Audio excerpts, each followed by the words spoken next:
स्वागत है आप सभी लोगों का सोलो लेवलिंग के एक नए एपिसोड की तरफ। जैसा कि हम लोगों ने लास्ट वाले एपिसोड में देख लिया था कि उसको डैगर गिफ्ट में चाहिए अगर देना हो तो थॉमस एंड्रे के पास जो सबसे बेहतरीन, जो कि इस दुनिया में सिर्फ 2 ही डैगर है, वो एज अ गिफ्ट जिन्वू को देने वाला है। ये तो हम लोग को बाद में पता चलेगा कि आखिरकार इन डैगर्स की खासियत क्या है और कहाँ से ये डैगर मिले हैं। इसके बाद सीन यहीं पर ही कट होता है। दूसरे हम लोग जिन्वू के घर का सीन देखते हैं, जहाँ पर जो उसकी सिस्टर होती है वो न्यूज देख रही होती है और न्यूज में भी ये चीज आ गई होती है कि कोरिया हंटर एसोसिएशन के वो अगले चेयरमैन बन चुके हैं, चेयरमैन वो च्यूल। जिन्वू की सिस्टर इस न्यूज को देखते हुए कहती है कि चेयरमैन का तो मर्डर हो गया था ना, और अब एक हैंडसम इंसान अगला चेयरमैन बनेगा। तभी वो बाहर का नजारा देखते हुए कहती है वैसे ये कंट्री काफी ज्यादा अनस्टेबल है और बाकी दुनिया में भी कुछ ऐसा ही हाल है। और फिर वो अपनी मॉम से पूछती है कि मॉम, कि वैसे अगर आपके पास कुछ बेहतर करने के लिए ना हो तो क्या आप इस कचड़े को बाहर फेंक दोगे? जिसपे उसकी मॉम उसको कहती है कि नहीं नहीं नहीं नहीं, मैं काफी ज्यादा लेजी हूँ। जिसपे जिन्वू की सिस्टर उसकी मॉम से कहती है कि मॉम चलो यहाँ से चलते हैं ना।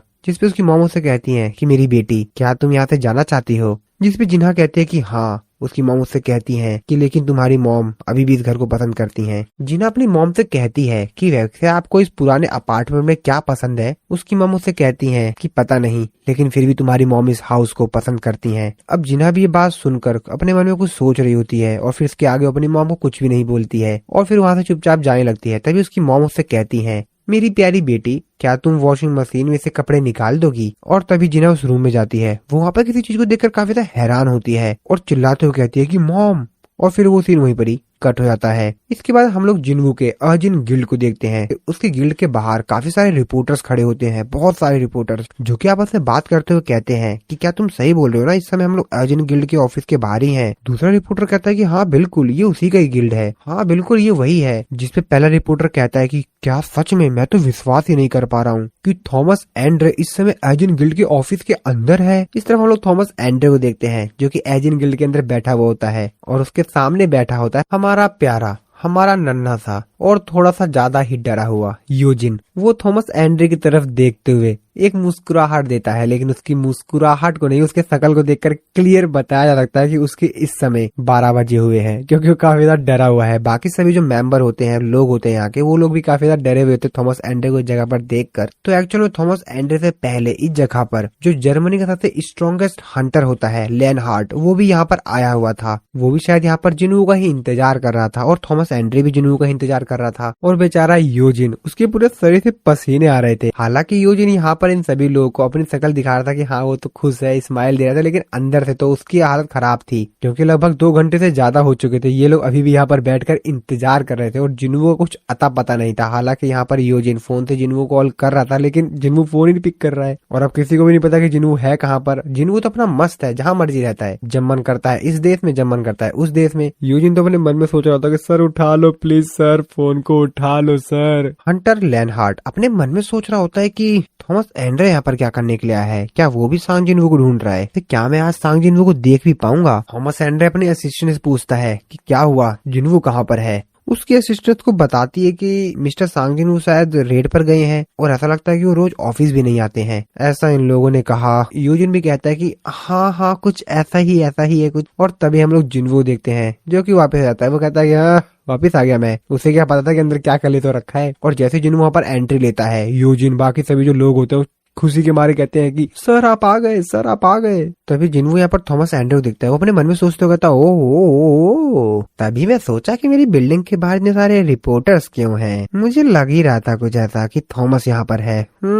वैसे मेरे को इस चीज के बारे में पहले ही पता लग गया था, क्योंकि जितना ऑरा इसके अंदर से निकल रहा था उससे मैं समझ ही गया था कि कुछ ऐसा ही सीन है यहाँ पर। वैसे ये यहाँ पर करने क्या आया है? जिन्वू यूजिन के पास जाता है। यूजिन के तो तोते उड़े हुए होते हैं। वो कहता है कि सर आप मेरी कॉल को पिक क्यों नहीं कर रहे थे?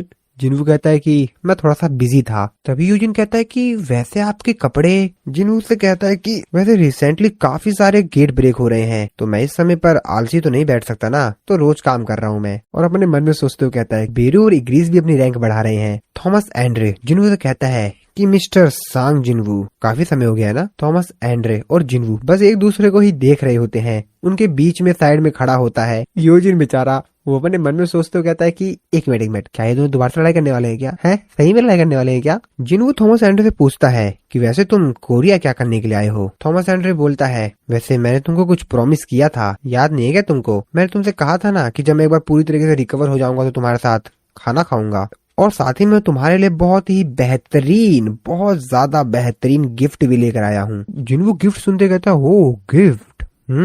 थॉमस एंड्रे कहता है कि वैसे मिस्टर सांग जिनवू, वैसे मैं अब आपको वो चीज दिखाता हूँ, लेकिन उससे पहले क्या हम किसी कंफर्टेबल जगह पर चल सकते हैं, क्योंकि वो काफी ज्यादा खतरनाक चीज है और इस जगह पर उस चीज को दिखाना थोड़ा सा खतरनाक हो सकता है। अब ये बात सुन के यूजिन अपने मन में सोचते हुए कहता है कि क्या खतरनाक चीज? अब मेरे से ये मत कहना कि किसी प्रकार का बॉम्ब है, कुछ तो गड़बड़ लग रहा है, कुछ तो गड़बड़ लग रहा है, ये शायद ट्रैप हो सकता है। तभी जिनवू पीछे खड़ा जो दूसरा हंटर होता है लेनहार्ट, उससे पूछता है कि वैसे आपकी तारीफ? लेनहार्ट उससे कहता है कि मैं लेनहार्ट सांग जिनवू, मैं हंटर लेनहार्ट। जिनवू को यहाँ पर देखकर अपने मन में सोचते हुए कहता है कि क्या वैसे ये यहाँ पर प्रोटेक्शन के लिए आए हैं? और तभी थॉमस एंड्रे हंटर लेनहार्ट के सामने आते हुए जिनवू से कहता है कि मिस्टर जिनवू चले हम लोग। अब इस चीज को देखकर तो लेनहार्ट को भी थोड़ा गुस्सा आता है। थॉमस एंड्रे उससे कहता है, तुम कौन हो जो कि हमको फॉलो कर रहे हो? हंटर लेनहार्ट थॉमस एंड्रे को कहता है कि मैं तुमसे पहले आया था और मैं 2 घंटे से इंतजार कर रहा हूँ सांग जिनवू का, और मेरे को लगता है कि पहले मेरे को उनसे मिलना चाहिए। जिस पे थॉमस एंड्रे उसके ऊपर गुस्सा करते हुए कहता है कि नहीं नहीं नहीं नहीं, जिस चीज के बारे में भी हम लोग बात कर रहे हैं वो टॉप सीक्रेट है, और ये कुछ ऐसी चीज नहीं है जिसको कि हम सबको बताते फिरे, ये सीक्रेट चीज है। लेनहार्ट जो कि अपने मन में सोचते हुए कहता है कि ये सब कुछ क्या हो रहा है, मेरे को आज से पहले इस तरीके से ट्रीट नहीं किया गया है। थॉमस एंड्रे कहता है जिनवू से, तो चले मिस्टर जिनवू। अब जिनवू भी क्या ही करता, वो भी चल देता है इसके साथ। फिर ये लोग रूम में जाके बैठते हैं जहाँ पर खाना होता है इन लोगों के सामने बढ़िया बढ़िया। थॉमस एंड्रे अपने गार्ड से कहता है कि ले आओ यार वो सामान ले आओ, तुमको मालूम नहीं है कितने समय से हम इस चीज का इंतजार कर रहे हैं, इस पल का। ले आओ फटाफट ले आओ। जिनवू अपने मन में सोच रहा होता है कि क्या चीज है यार ये। तभी थॉमस एंड्रे जिनवू से कहता है कि क्या तुम फील कर सकते हो इस आइटम की पावर को? वैसे मैं आपको ये गिफ्ट देना चाहता हूँ क्योंकि तुमने मुझे और मेरे गिल्ड के मेंबर की जिंदगी बख्शी दी थी। और फिर उस बॉक्स को ओपन किया जाता है। उसकी पावर को जिनवू थोड़ा सा सेंस करने लग जाता है। वो कहता है कि ये मत बोलना कि ये तो कैमिश। और जिनवू उस डैगर को देखकर काफी ज्यादा हैरान होता है। थॉमस एंड्रे कहता है कि बहुत बेहतरीन, तुमने इस चीज को पहली बार में देखते ही बता दिया कि आखिरकार ये किस मटेरियल से बना हुआ है। और जैसा कि अमेरिकन गवर्नमेंट जो कि डुअल स्वॉर्ड चाहती थी, और वैसे मैं तुमको बता दूं कि एक ऐसी चीज है जो कि हमारे लिए पैसों से भी ज्यादा कीमती है। वैसे ये कैमिश का सबसे बड़ा और शार्पेस्ट दांत है। जब लड़ाई के समय उसने मेरे को काटा था ना, तो मैंने इस चीज को सहन कर लिया था। वैसे मैंने कुछ समय के लिए सोचा था कि मैं इसको एक लंबी तलवार बनाऊंगा, लेकिन फिर मैंने इसको डैगर बना दिया क्योंकि मेरे को पता था ये काफी ज्यादा काम की चीज है, ये तुम्हारे लिए है। जिनवू भी उस डैगर को अपने हाथ में उठाता है। उसका सिस्टम उसको डिटेक्ट कर लेता है और उसको सिस्टम उसको बताता है कि इस डैगर का नाम है कैमिश व्रैथ। आइटम क्लास तो पता ही नहीं है, डैगर है, और अटैक तो इसका नेक्स्ट लेवल है। तो असल में ये जो डैगर है, और इस डैगर के अंदर एक से लेकर एक खासियत है जो कि इस डैगर को बहुत ही ज्यादा पावरफुल और ताकतवर बनाती है। साथ ही में ये वेपन है, ये यूजर की एबिलिटी के ऊपर डिपेंड करता है। तो जितना बेहतरीन इसको इस्तेमाल करने वाला होगा उतना बेहतरीन इसका इस्तेमाल हो सकेगा। जिन्हों अपने मन में सोचते हुए कहता है कि ओ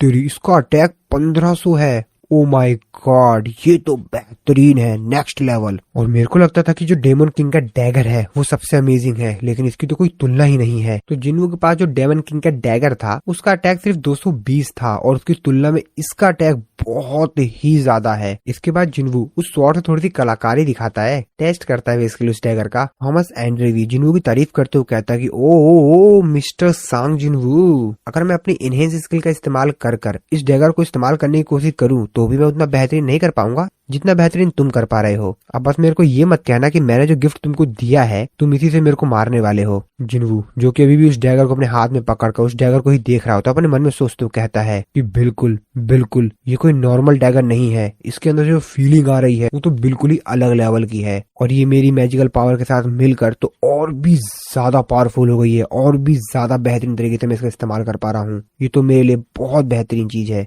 थॉमस एंड्रे के बाकी सभी जो लोग होते हैं वो ये चीज भी देखकर काफी ज्यादा हैरान हो रहे होते हैं। साथ ही में जो उसकी असिस्टेंट होती है लॉयरा, वो भी देखकर काफी ज्यादा हैरान होती है। थॉमस एंड्रे अपने असिस्टेंट से कहता है कि लॉयरा, क्या तुमको अभी भी लगता है कि मैंने गलत चुनाव किया, मैंने ये डैगर गलत इंसान को दिया? उसकी असिस्टेंट सर हिलाकर कहती है कि नहीं सर। जिसके बाद थॉमस एंड्रे जिन्वू से कहता है कि वैसे तुमको मेरी चीज कैसी लगी? जिन्वू से कहता है कि क्या मैं सच में इसको फ्री में ले लूं ना?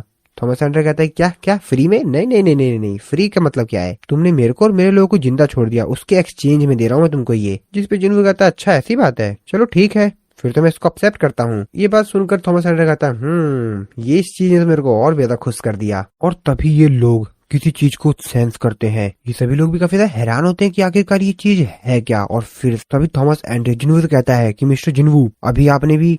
जिन्वू कहता है कि हाँ बिल्कुल। और फिर ये लोग रूम से बाहर आते हैं। बाहर सभी लोग आसमान की तरफ देख रहे होते हैं और काफी ज्यादा डरे हुए होते हैं, काफी ज्यादा हैरान होते हैं। वो लोग कह रहे होते हैं कि ये तो। और फिर जिन्वू भी अपने गिल्ड से बाहर आता है थॉमस एंड्रे के साथ। वो लोग भी आसमान की तरफ देखकर काफी ज्यादा हैरान होते हैं। जिन्वू आसमान की तरफ देखते हुए अपने मन में सोचते हुए कहता है आखिरकार ये है क्या? इतनी ज्यादा इंटेंस मैजिकल एनर्जी जो कि इस चीज के अंदर से निकल रही है, क्या ये अपने ओरिजिनल फॉर्म में है? थॉमस एंड्रे कहता है कि मैं तो अपनी आंखों पर विश्वास ही नहीं कर पा रहा हूँ। इतना बड़ा गेट मैंने अपने जीवन में पहली बार देखा है। ये तो उससे भी ज्यादा बड़ा है जिसके अंदर से कैमिश बाहर आया था। और शायद दुनिया हमको बताना चाहती है कि इतने बड़े गेट के अंदर से कुछ ऐसा बाहर आने वाला है जो कि हमारे कॉमन सेंस से भी बाहर है, जिसकी हम कल्पना भी नहीं कर सकते। और ये जो गेट होता है वो बहुत ही ज्यादा बड़ा होता है, बहुत बहुत ज्यादा बड़ा। और फिर इसी सीन के साथ हमारा ये वाला जो एपिसोड है यहाँ पर खत्म हो जाता है।